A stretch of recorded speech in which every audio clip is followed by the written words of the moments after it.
বলে রাজি হয় না কেন?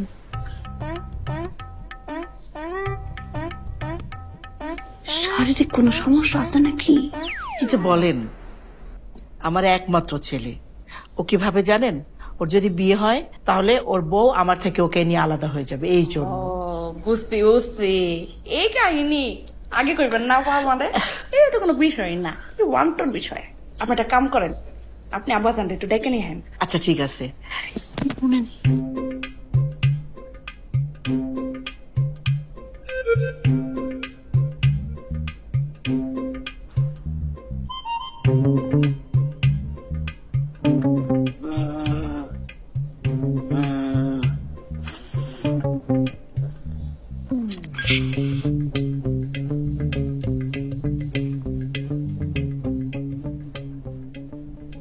আব্বাজান আসসালামু আলাইকুম। ওয়ালাইকুম সালাম।